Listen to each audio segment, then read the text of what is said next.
एकूणच तुम्ही बघितलं की डोनेशन वेगवेगळ्या स्वरूपाने मागितलं जातं, पण एकूणच हा प्रकार घडला कसा आणि ज्यांनी हा उघडकीस आणला आपण त्यांच्याच कडून आज जाणून घेऊया की नक्की त्यांच्याबद्दल कसं झालं आणि हे प्रकरण नक्की काय आहे. हेमंत पाटील, तुम्ही आम्हाला सांगा की सुरुवातीला तुम्ही या शाळेमध्ये गेलात तेव्हा शाळेची प्रतिक्रिया कशी होती आणि तुम्ही कशासाठी तिथे गेलात? सर्वप्रथम मी माझ्या भाचीच्या ऍडमिशनसाठी तिकडे गेलो होतो. तर तिकडे उपस्थित असलेला क्लर्क मला बोलला की नाही, ही कुठली शाळा आहे? VPM विद्या प्रसारक मंडळ या शाळेचं नाव आहे. सविस्तर बोलायला गेलं तर मला तिथला क्लर्क असा म्हटला की जर तुमच्याकडे पैसे असतील तर तुम्ही मॅडमशी बोला, कारण तुम्हाला डोनेशन भरावं लागेल. मी एकदा बोललो की मी नाही भरू शकत, तर त्यांनी अक्षरशः मला तिथून हकललं. त्याच्यानंतर मी पुन्हा एकदा विचार केला की आता यांचा पर्दाफाश करायलाच हवा. तर तिकडे मी स्वतः गेलो.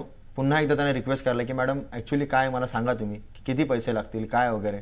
तर त्यांनी मला सांगितलं की 6,000 रुपये तुम्हाला फीस भरावं लागेल आणि 15,000 रुपये डेव्हलपमेंट फीस भरावं लागतील. म्हणजे मॅडम याची मला रिसिट भेटेल का? बोलते नाही, आमच्या मॅनेजमेंटचा रूल आहे की तुम्हाला याची रिसिट वगैरे भेटणार नाही. म्हणजे मॅडम असं कसं, जर मी तुम्हाला पैसे देतोय तर तुम्ही मला त्याची रिसिट दिलीच पाहिजे, तुम्ही बांधिलात त्याचे. पण नाही, त्यांनी सरसपणे माझ्या तोंडावर सांगितलं की नाही 15,000ची तुम्हाला रिसिट नाही भेटणार म्हणून. मग त्याच्यानंतर तुम्ही काय केलं? त्याच्यानंतर मी स्वतः तिकडे गेलो. हिडन कॅमेरा होता माझ्याकडे, G24च्या मदतीने मी ते साकार करू शकलो.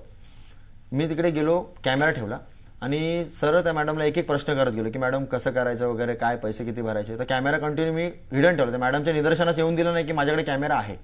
कॅमेरा त्यांना दिसून दिला नाही मी. तर त्या कॅमेऱ्यासमोर ते कंटिन्यू बोलत गेला आणि तो कॅमेरा जो मला G24ने पुरवला तो मी पुन्हा जनतेच्या समोर आणून दिला. बरोबर आहे. एकूणच जयंतजी, तुम्ही काय म्हणाल की ज्या पद्धतीने हे लोक अशा प्रकारचे डोनेशन घेतात आणि स्वतः सांगतात आता चॅरिटेबल ट्रस्ट आहे, खरं तर चॅरिटेबल कायद्याखाली पण यांच्यावर कारवाई होऊ शकते, पण असं न होता नेहमीच हे लोक सुटतात का? कारण की आपला जो कायदा आहे 1987 मध्ये जवळजवळ 24 वर्ष झाले आहे, पण अजूनपर्यंत सरकारने एकही ऍक्शन घेतलेली नाही, म्हणजे गुन्हा दाखल केलेलाच नाहीये.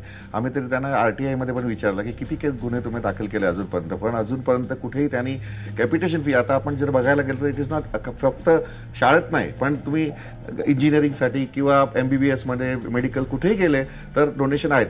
5 लाख किंवा 10 लाख 50 लाख पर्यंत डोनेशन आहेत आणि सर्वांना माहिती आहे. हे जे खासदार आहेत, आमदार आहेत त्यांनाही माहिती आहे, मंत्री आहेत त्यांनाही माहिती आहे, सर्वांना माहिती आहे, पोलीस आहेत त्यांनाही माहिती आहे, तरी पण काय ऍक्शन घेत नाही अजूनपर्यंत. काय ऍक्शन घ्या, आणि आम्ही तरी ते FIR फाईल केलेली आहे. FIR फाईल करून पण त्यांनी काय ऍक्शन घेतलेली नाही अजूनपर्यंत. म्हणजे तुम्हाला नक्की तुमचा रोग कोणाकडे की हे नक्की कोण? म्हणजे सरकारची जबाबदारी आहे ऍक्शन घ्यायला. फक्त तुम्ही कायदा बनवून काय उपयोग आहे? कायद्यावर अंमलबजावणी होत नाही कुठेतरी.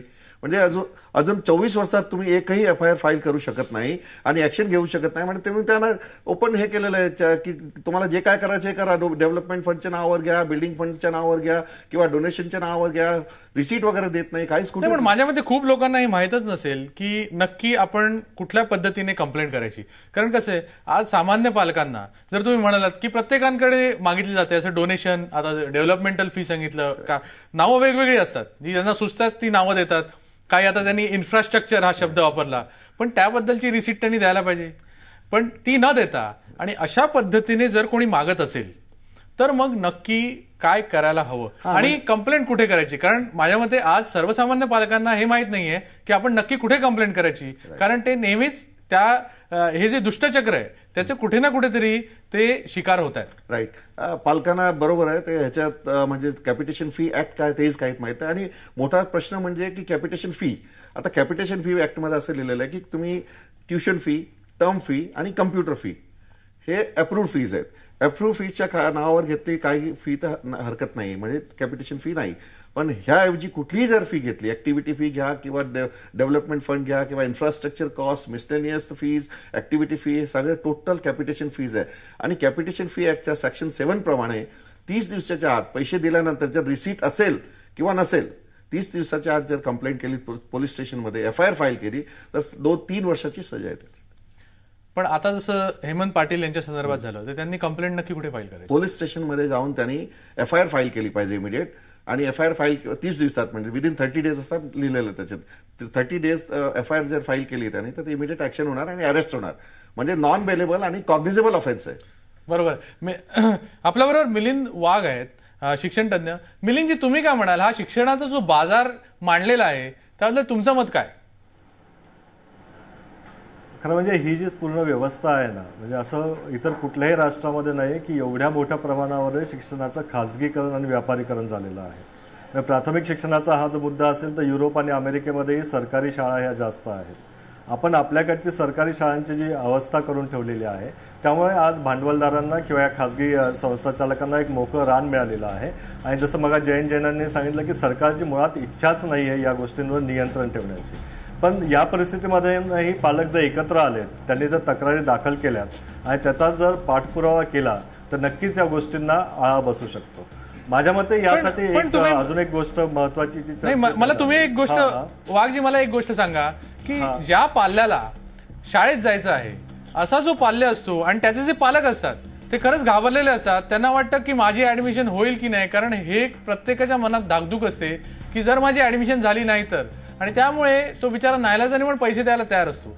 मग अशा परिस्थितीत नक्की काय व्हायला पाहिजे आणि तुम्हाला वाटतं की सरकारने या बाबतीत काय करायला पाहिजे? नाही, ही जी भीती आहे पालकांची ती किती खरी आहे आणि किती खोटी आहे याचं थोडं विश्लेषण व्हायला हवं. माझ्या मते मध्यम वर्ग खूप घाबरतो. तर त्याने एकट्यानं न येता 5-10 लोक जरी एकत्र आली आणि सरकार, शिक्षण उपसंचालक यांच्याकडे तक्रार केली किंवा सांगितलं की मी या परिसरामधला आहे, मला या शाळेमध्ये ऍडमिशन हवा आहे, माझ्या मते असा एक लेखी अर्ज जरी दिला आणि त्याचा पाठपुरावा केला तरी ऍडमिशनही मिळू शकतं. आणि सरकारची भूमिका यामध्ये खूप महत्वाची आहे. सरकारचा स्वतःचा एक GR आहे, पण सरकार ते सांगत नाहीये की त्या परिसरामध्ये जर शाळा असेल तर विद्यार्थ्यांना तिथे ऍडमिशन मिळण्याचा त्यांचा हक्क आहे. आता राईट टू एज्युकेशन सुद्धा आलेला आहे, म्हणजे शाळेमध्ये प्रवेश हा एक आता मूलभूत हक्क झालेला आहे, फंडामेंटल राईट आहे. त्यामुळे तो कोणीच डिनाय करू शकत नाही, त्याला कोणीच नकार देऊ शकत नाही. त्यामुळे जर पालक जर एकत्र आलेत आणि त्यांनी ती मागणी केली तर ते ऍडमिशन माझ्या मते मिळू शकतं. पुढचा प्रश्न असा असतो पालकांच्या मनात की पाल्याला त्रास होईल. माझ्या मते जर बहुसंख्य पालकांनी हा जर या प्रकारे ऍडमिशन घेतली तर ते त्रास देऊ शकत नाही.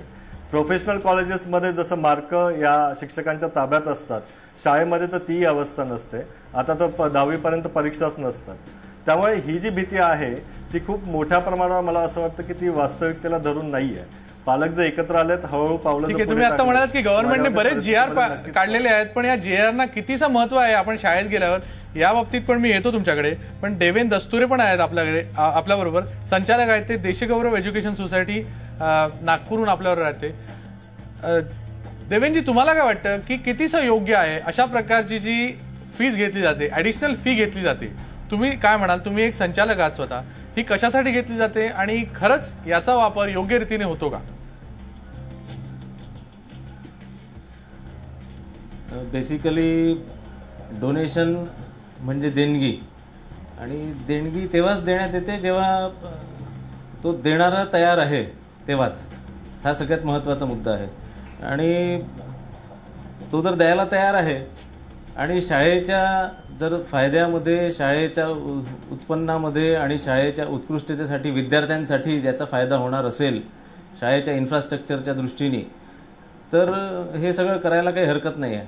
पण ते म्हणजे चांगल्या मार्गाने व्हावं. आणि पण आता अच्छा, तुम्ही आता म्हणालात की हे व्हायला हरकत नाही, पण याच्यात आता तुम्ही हे पण म्हणता की चांगला मार्ग आणि वाईट मार्ग, मग तो ठरवायचा कोणी? आणि एखादा पाल्य आहे त्याला जर परवडत नसेल आणि जर तो देणगी देणार नसेल, तुम्ही ज्याला म्हणालात की डोनेशन आपण देणगी म्हणू, जर तो देणगी द्यायला तयार नसेल तुमच्या शब्दात, तर मग त्या माणसाने शिकायचं की नाही शिकायचं?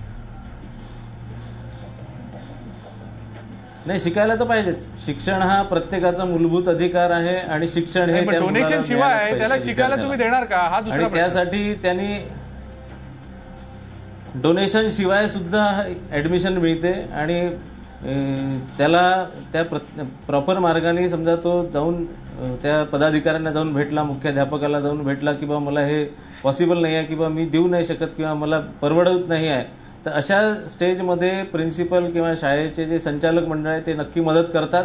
आणि नाही, पण माझ्या मते हा मदतीचा प्रश्न नाहीये. नाही देवेनजी, हा मदतीचा प्रश्न नाहीये, हा संस्कृतीचा प्रश्न आहे. आणि ही फी मागायची की नाही हा सर्वात मोठा प्रश्न आहे. आपल्याबरोबर हेमंत पाटील आहेत, ते स्वतः एक पालक आहेत आणि ते पण ऍडमिशनसाठीच गेलेले होते. स्वतःच्या पाल्याला त्या शाळेमध्ये ऍडमिशन घेण्यासाठीच ते गेलेले होते.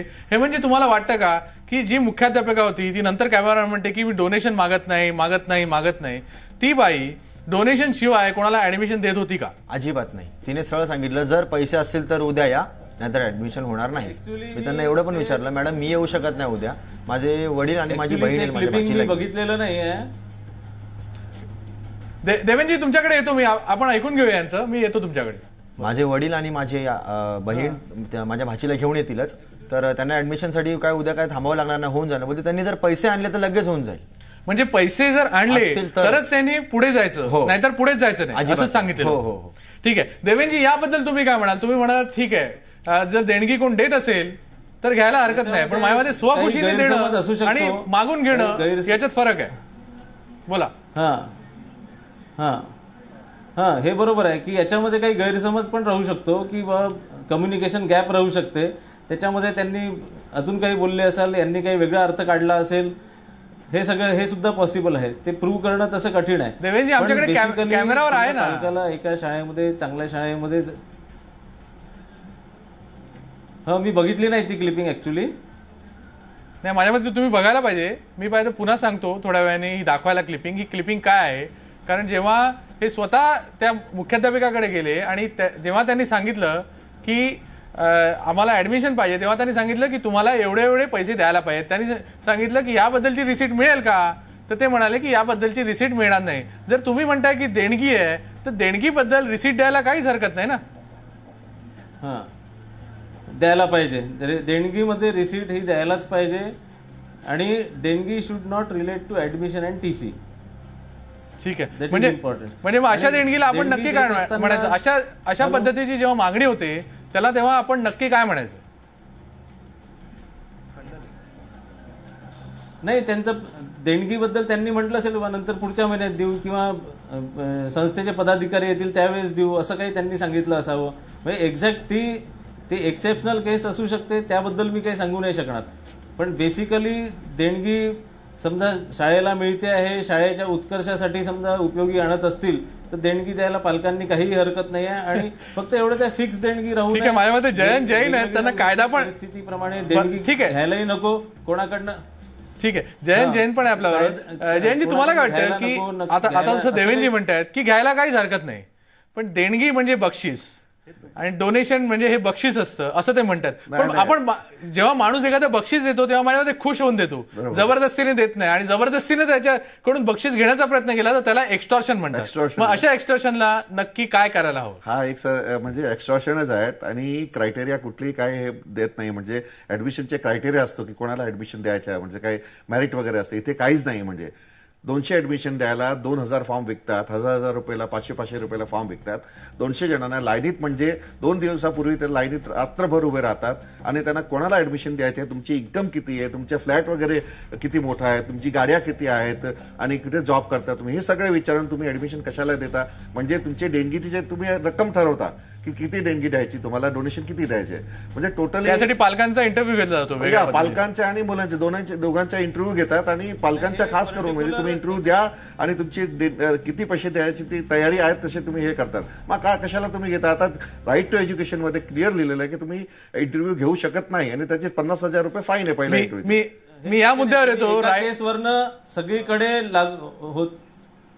देवेंजी, एका ठिकाणी होते याचा अर्थ सगळीकडे होत असेल नाही, बरोबर आहे. अर्थ काढू नाही शकत. बरोबर आहे देवेंजी, आपण या मुद्द्यावर येऊया. आणि देणगी घेणं आणि डोनेशन घेणं हे कुठल्या पद्धतीने असायला पाहिजे आणि अशी पद्धत शिक्षण व्यवस्थेत अस्तित्वात आहे का याच्यावर पण बोलूया. आणि मगाशी जो GR चा विषय आला त्या संदर्भात पण बोलूया.